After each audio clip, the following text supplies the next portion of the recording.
Okay, so imagine this. You're going in for what should be a routine surgery. You're expecting to feel better, obviously, and instead, you wake up facing unimaginable complications. That was the reality for dozens of patients operated on by Christopher Dunch, the neurosurgeon who earned the horrifying nickname Dr. Death. How could this happen? How could someone like this continue operating for so long, leaving a trail of devastation in his wake? That's exactly what we're diving into today. A fascinating case. We'll explore Dunch's alarming surgical record and uncover the systemic failures that allowed him to practice despite all the red flags. Yeah, it's a truly disturbing case, and it raises really critical questions about patient safety, accountability, Yeah. and the trust we place in the medical system. Exactly. Okay, so let's start with Dunch's move to Dallas and his time at Baylor Plano.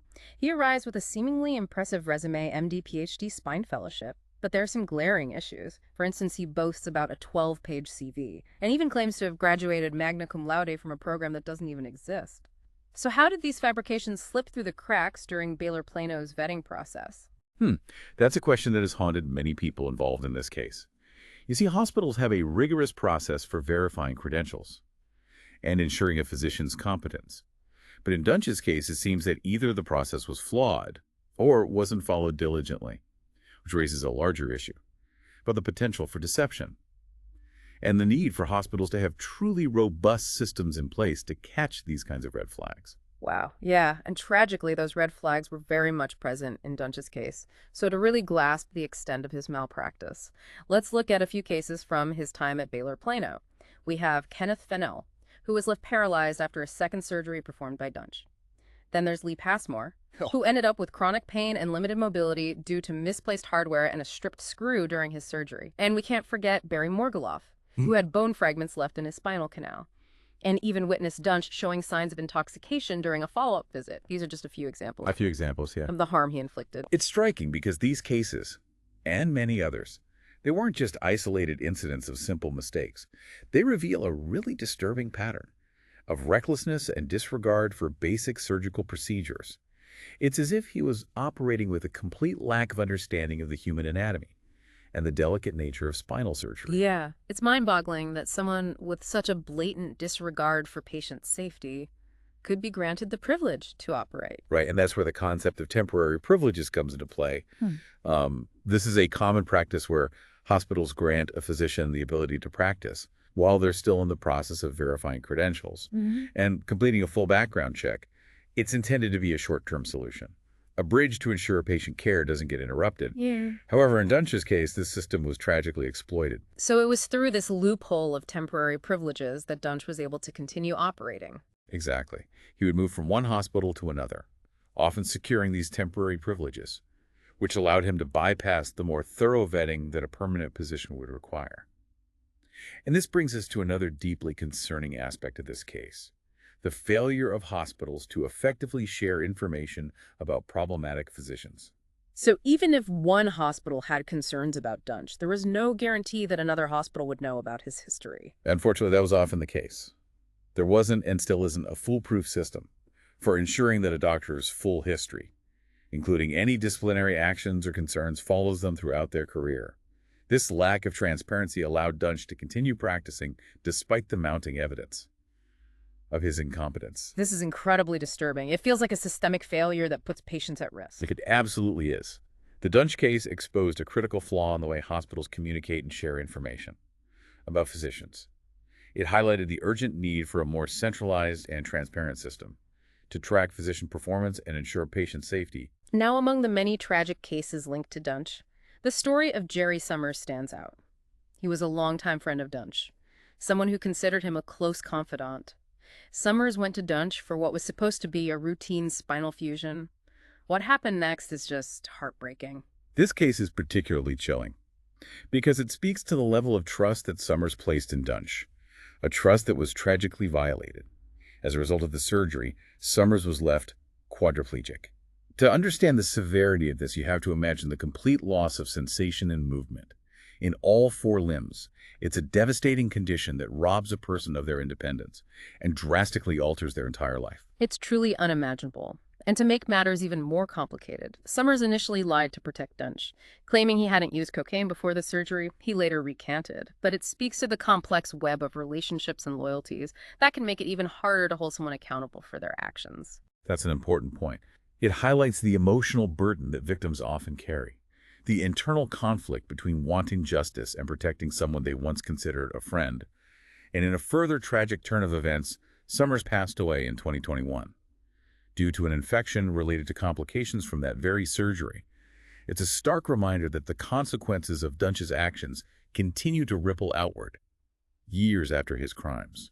It's a truly devastating outcome. What's especially concerning is that even after this pattern of botched surgeries and devastating consequences, Dunch was able to move on and continue operating at other hospitals. This raises the crucial question, why wasn't he stopped sooner? What were the systemic failures that allowed him to slip through the cracks time and time again? That's precisely what we need to unpack. The fact that Dunch was able to continue practicing after such egregious errors points to a breakdown in communication, accountability, and perhaps a reluctance to fully acknowledge the severity of the situation. So even as the evidence of Dunch's malpractice was mounting, the system wasn't equipped to stop him. That's what makes this case so unsettling. It wasn't just about one bad doctor. It was about a system that, at the time, was ill-equipped to effectively protect patients from a physician who was clearly a danger to them. We need to understand how this was possible, and more importantly, what lessons can be learned to prevent such a tragedy from ever happening again. Yeah. It's almost unfathomable, that someone could inflict so much harm and still be allowed to operate. Right, and sadly, Dunch's reign of terror didn't end with his departure from Baylor Plano. He went on to operate at other hospitals with equally devastating consequences. For instance, we have the case of Floella Brown, who tragically died after Dunch severed her vertebral artery during surgery. Instead of recognizing the severity of the situation and taking immediate steps to control the bleeding, he just continued operating, ultimately leading to Brown's death. It's as if he had a complete lack of awareness, of the critical nature of these procedures. The vertebral artery supplies blood to the brain, and severing it can lead to massive hemorrhaging and death. A competent surgeon would recognize the error and take an immediate action to stop the bleeding. Right, and this wasn't an isolated incident. Another patient, Mary Efford, was left paralyzed after Dunch operated on the wrong portion of her back and left surgical hardware dangerously loose. It's clear that despite the mounting evidence of his incompetence, the system failed to protect patients. Yeah, and what's particularly troubling is that Dunch's surgical errors often went beyond simple mistakes. They demonstrated a complete lack of understanding of basic surgical principles and a reckless disregard for patient safety. For example, in Mary Efford's case, surgeon Robert Henderson, who reviewed her medical records, compared Dunch's work to a child playing with tinker toys. It was that far removed from the standards of competent neurosurgery. Wow, Henderson's analogy is both striking and deeply disturbing. It speaks to the severity of Dunch's incompetence and the profound breach of trust that occurred. Absolutely. And this brings us to the question of accountability. How could someone like Dunch continue to operate for so long? Right. Were there any individuals who recognized the danger he posed and tried to intervene? Well, fortunately there were. Two surgeons in particular, Randall Kirby and Robert Henderson, became increasingly alarmed by Dunch's actions, and they took it upon themselves to try to stop him. They went above and beyond their professional obligations to protect patients from harm. Their efforts were truly heroic. They faced resistance and skepticism from colleagues and institutions, but they refused to give up. They meticulously documented Dunch's errors, collected evidence of his malpractice, and relentlessly advocated for his license to be revoked. They understood the gravity of the situation, and they knew that lives were at stake. Yeah, their persistence was remarkable. They sounded the alarm time and time again, pushing for investigations and disciplinary action.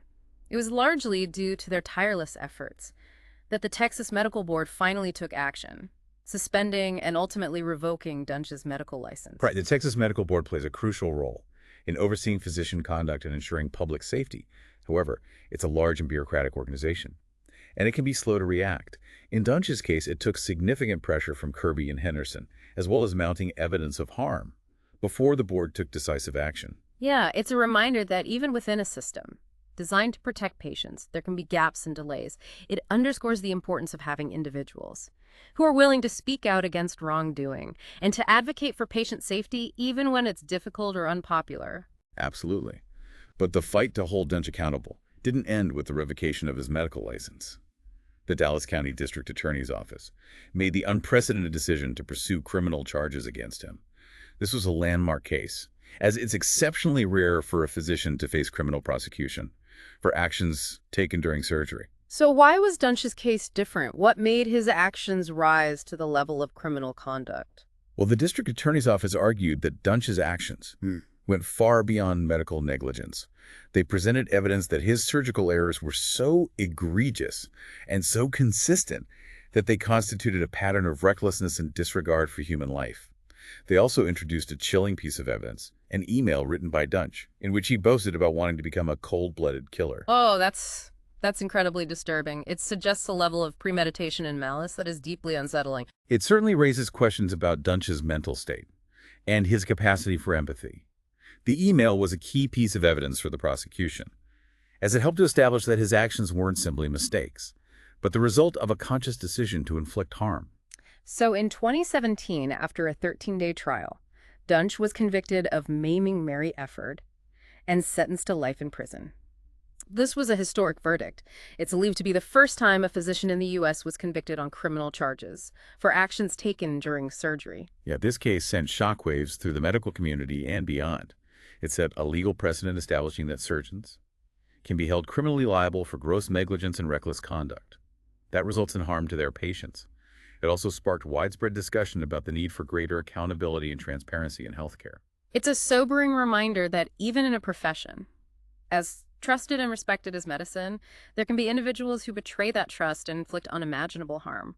The Dunch case serves as a stark warning that the system is not infallible, and that constant vigilance is needed to protect patients from those who would do them harm. Yet, the Dunch case is not simply a story about one bad doctor. It's a story about systemic failures, a breakdown in communication, a lack of accountability, and a culture that sometimes prioritizes reputation over patient safety. Yeah, and you're right, it's not just about punishing those who do wrong, but about preventing such tragedies from happening in the first place. So how can we learn from the Dunch case to make healthcare safer for everyone? Yeah, that's the question that I think continues to resonate. Even years after Dunch's conviction, this case exposed vulnerabilities, in the system. And it forced us to confront some uncomfortable truths about how easily cracks can appear, even in a field as highly regulated as healthcare. Yeah, it's interesting that you mentioned regulation. It seems counterintuitive that someone like Dunch could slip through so many regulatory nets. You'd think that with all the checks and balances in place, it would be nearly impossible for a surgeon with such a blatant disregard for patient safety to continue operating. Right, and that's a common misconception. People often assume that the medical system Right. is a perfectly self-regulating entity. But the reality is far more complex. While there are many dedicated professionals working tirelessly to ensure patient safety, there are also inherent limitations to any system. There's always the potential for human error, for miscommunication, for biases to creep in, and for individuals to exploit loopholes or to simply fall through the cracks. So how do we address these limitations? What concrete steps can be taken to prevent future tragedies? Well, first and foremost, I think it's about fostering a culture of transparency and accountability at every level of the healthcare system. This means empowering patients to be active participants in their care, encouraging them to ask questions, seek second opinions, and report any concerns they may have. It also means establishing clear channels for reporting and addressing concerns within hospitals' medical boards, ensuring that whistleblowers are protected, and that investigations are thorough and impartial. That makes sense. Creating an environment where everyone feels comfortable speaking up about potential issues seems crucial. But what about the more structural aspects of the system? Are there any changes that could be made to tighten up the vetting process for physicians or to improve communication between hospitals? Absolutely. There have been some positive developments since the Dunch case. For instance, there's been a push for greater transparency in physician credentialing, with initiatives aimed at making it easier for hospitals to access a physician's complete history, including any disciplinary actions or malpractice claims. There have also been efforts to strengthen the National Practitioner Data Bank, or NPDB, which is a central repository for information about healthcare providers. This database allows hospitals to check a physician's background before granting privileges, but it's only as effective as the information that's reported to it. But can you explain a bit more about the NPDB? I'm sure many of our listeners are unfamiliar with it. Sure. The NPDB is a confidential database that tracks reports of medical malpractice payments, disciplinary actions taken by state medical boards, and other adverse actions against healthcare practitioners. The idea is to create a central resource that hospitals can use to ensure they're not granting privileges to physicians with a history of serious misconduct. However, there have been issues with underreporting and inconsistencies in how information is entered into the database. This has led to calls for stricter reporting requirements and improved data sharing between states and medical boards. So it's a step in the right direction. But there's still work to be done to ensure its effectiveness. Exactly. The MPDB is a powerful tool, but it's only as good as the data it contains. There needs to be a concerted effort to ensure that all relevant information is reported accurately and in a timely manner. This requires cooperation and communication across different entities within the healthcare system, including hospitals, medical boards, insurance companies, and even law enforcement agencies. Yeah, it sounds like addressing these systemic issues is a complex and multifaceted undertaking. It's not just about passing new laws or creating new databases. It's about fostering a culture of patient safety that permeates every level of the healthcare system. You've hit the nail on the head. It's about recognizing that patient safety is everyone's responsibility. From the surgeons performing complex procedures, to the administrators overseeing hospital policies, to the individual patients advocating for their own well-being, the Dunch case serves as a powerful reminder that we can't simply assume the system will always protect us. We need to be informed, engaged, and proactive in demanding better from our healthcare institutions. Well said. You know, it's also worth noting that Dunch's story has resonated with the public in a profound way. There's the popular podcast Dr. Death, which delves into the case in detail, and even a TV series based on the podcast. Why do you think this case has captured so much attention? I think it taps into some of our deepest fears about vulnerability and the potential for harm within a system that we're supposed to be able to trust. It also raises uncomfortable questions about how someone like Dunch could rise through the ranks of the medical profession despite all the warning signs. It forces us to confront the uncomfortable truth that the system is not infallible, and that even highly skilled professionals can make mistakes, or in Dunch's case, act with malicious intent. Yeah, it's also a compelling human story. We hear the harrowing accounts of the victims, the tireless efforts of those who fought to stop Dunch, and the complex web of emotions surrounding this case. It's a reminder that behind the headlines in legal proceedings are real people whose lives have been irrevocably altered. Absolutely. And while the Dunch case is an extreme example, it shines a light on the importance of patient advocacy, the need for transparency and accountability in healthcare, and the ongoing work that needs to be done to ensure that all patients receive safe and compassionate care. This deep dive into the case of Dr. Death has been both disturbing and enlightening. It's a story that raises more questions than answers, but it also serves as a call to action. We as patients, as healthcare professionals, as members of a society that relies on a functioning healthcare system, need to demand a better push for reforms and to remain vigilant in protecting ourselves and our loved ones. Thank you for joining us on this journey. It's been a privilege to share these insights with you. The conversation about patient safety and accountability is an ongoing one, and I hope this deep dive has encouraged you to engage in that conversation and to become an informed advocate for your own health and the well-being of others.